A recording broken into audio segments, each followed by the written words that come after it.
What's good, everybody? Old Pop is back with more Shadowlands content. The last couple videos I've been going over has been more about classes and specs and tier lists for all different PvP formats. As I said, I'm going to be making a video for Shadowlands every day, all PvP related, up until the release date on November 23rd. So, for today's video, we're going to do something a little bit different. Obviously, it's going to be PvP related, but instead of going over a tier list and classes and stuff like that, I'm going to get a little bit more specific. So we're going to go over PvP, trinkets, and because there's been a lot of discrepancy of PvE trinkets being better, what are they going to buff the PvP trinkets from the vendor, all things like that. So we're going to go over trinkets. We're going to go over key bindings and interface settings to help you just have a little bit of an advantage during PvP and targeting and things like that. And lastly, we're going to go over Renown levels, which to me personally, I absolutely hate, but they need to be gone over because that's what helps you with, you pick your covenant and then your Renown levels come from your covenant, which gives you your conduit and soul bind abilities. So we're going to go over all that, and that's the basis for today's video. So first off, we're going to go over the trinkets, and let's get into it. I also wanted to say I am greatly appreciative to everyone that's been liking and watching my videos, and I would really appreciate any sub to my channel. I've really been liking all the comments in my videos, and I'm more than happy to answer anyone's questions. So I would really appreciate any subs because I'm going to be giving a lot more content so to keep you guys up to date. So now let's get into the trinkets. So early on in Shadowlands beta, players had a lot of concern with trinkets, and rightfully so. For some reason, Blizzard cannot get the fact that PvPers do not want to PvE and shouldn't be forced to, because PvEers don't have to PvP for their gear, so why do they do this to us? It's not right. So, that's why they changed the PvP vendor, thank God, giving the correct stats for all classes in PvP terms. Originally, it was almost randomly generated stats thrown with a few correct ones together with versatility, but that's been fixed. However, there were still major concerns when it came to trinkets, but it seems like Blizzard has answered and made adjustments to the players' concerns. Okay, so prior to this change, it seemed like raiding and PvE was inevitable, but don't worry as much anymore. Buffs have been made to the PvP trinkets in terms of a set bonus, making it important to have the set. So of course, the first trinket every player needs, other than if you're playing a human, is Sinful Aspirant Medallion, which is the picture that you guys are looking at right there. This removes all movement and pairing effects. Now let's get into the set bonus. Originally, having 2 Gladiator Distinction PvP trinkets gave a bonus of 20% increased versatility benefit for damage and healing when in War Mode, Arena, or BGs, but they have now doubled it to 40%. This obviously will make it that you survive a lot better. Increased benefit. So now you're not going to have to PvE. There's one concern, though. We're not out of the woods yet. So the concern is with early game, when your stats are lower and your item level is lower, 2 unique raid trinkets may still be better. But as you get more arena conquest gear from obviously doing arena and RBGs, and your item level and your stats rise, the PvP trinkets become better because now you're getting more versatility. So now you become much, much better, obviously, as your stats increase. So early game, the PvE trinkets, when you're just having BG gear, might be better. But late game, with the Conquest gear, you'll be okay. So don't worry about doing PvE for right now. Alright guys, so as I mentioned, we're going to go over key bindings and interface settings. So the first thing we're going to go over is the key bindings. So if you aren't doing this already, it is highly recommended that you use a Naga or a Corsair mouse. This makes key bindings much, much easier, giving you 12 buttons on the side of your mouse. And this makes key binding really a breeze, seriously. So the easiest settings are walking with double click on the mouse. So obviously I'm just double clicking my mouse, the right and the left click, and you walk. After that, you're going to use only the first 6 buttons on the Naga. So like I said, on the Naga you have 12 buttons on the left side of your mouse, and that's where your thumb rests anyway. So what you'll actually use is numbers 1 through 6, and then you're going to do shift 1 through 6 and control 1 through 6. As you can see the moves that I have here, it says shift 1, shift 2, and then I'm just holding shift and pushing the button. So that's it. It's very easy. Same thing here. You got control 2, control 3. You're just holding control and then pushing the button. So it's very, very easy. And that's 18 easy to remember buttons. This also makes your hand placement for the keyboard very, very easy. So what it would be is your pinky would be on the control, and then your ring finger would be on shift. So now what that does is it makes your middle finger and your index finger rest very comfortably on A, S, and D. So what you're going to do with A, S, and D is you're going to set your targeting macros. Your targeting keybinds, I'm sorry, not macros.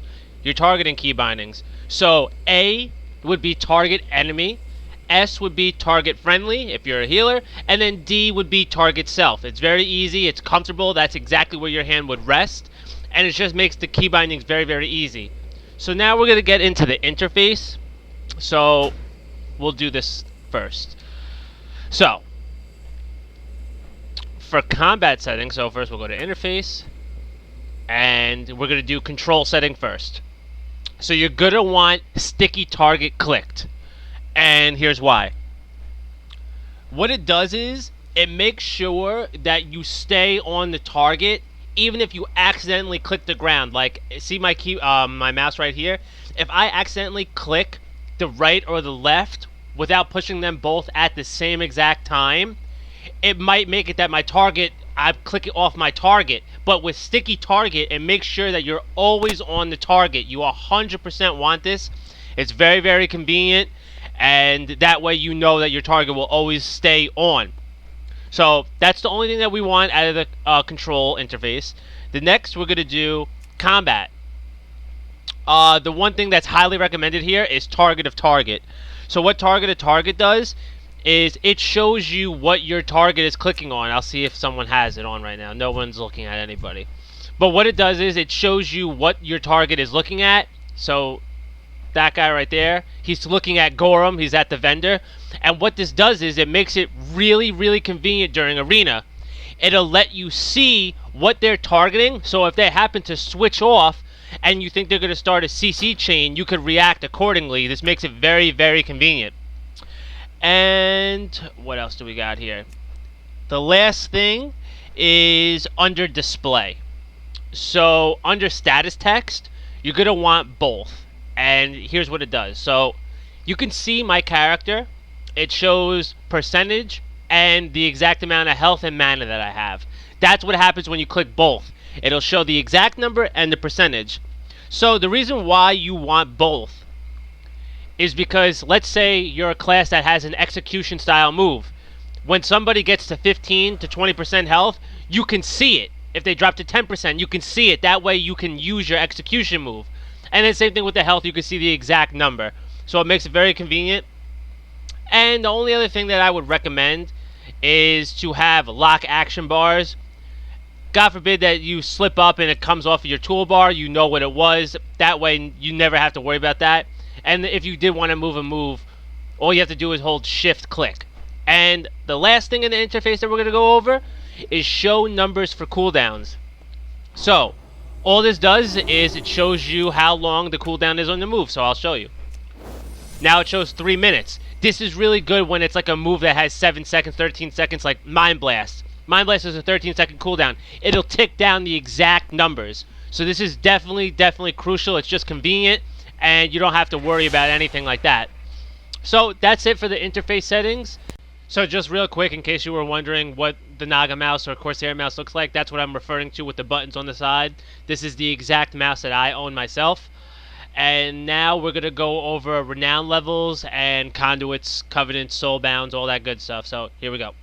So what you're looking at here is the Kyrian Covenant, and these are the levels that you go through and you get a different reward for each one. So to be honest, I hate Renown levels.